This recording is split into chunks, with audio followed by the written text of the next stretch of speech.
Tā reia taku Toki Pakohe, hei Toki Pakohe.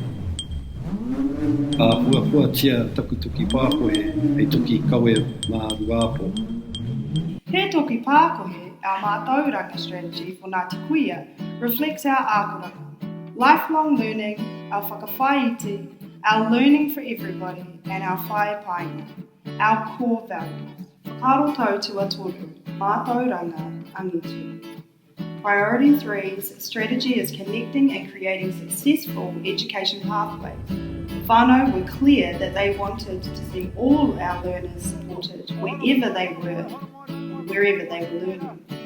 Whānau wanted to take the lead on learning and to share our pūrākau and history with their own whānau. Whānau wanted to see greater support for those who are working in the education sector and draw on their experiences and knowledge.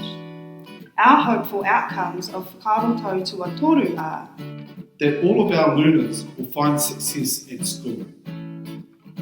Parents have choices about where their children are educated and how. Mainstream, bilingual, kura kaupapa, kura āiwi. That our history will be taught in our schools. That teachers will be culturally responsive to the needs of our tamariki and rangatahi. That our rangatahi will go on to further tertiary study. And that learners will be supported into apprenticeships and other trade training pathways. That our people model sustainable and ethical businesses and career choices. Maranga mai e te iwi Pakohe, maranga mai e te iwi karakia.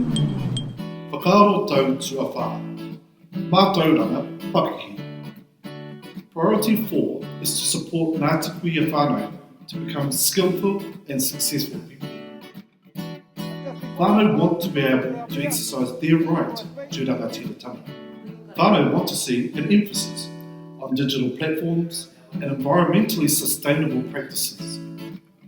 Our hopeful outcomes of Whakaro tau tuawhā are that our people are supported to choose how they want to live their lives, that our people will have the skills to grow and develop their businesses and will feel supported in doing so, that our tamariki and rangatahi will have opportunities to learn about and be exposed to a range of career choices.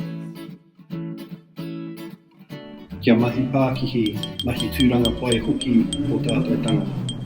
Whakaro tau tuarima, mātauranga kōranga. Priority 5 is well-being. Whānau were very clear that they wanted to see our pepe in the first 1,000 days of their life supported.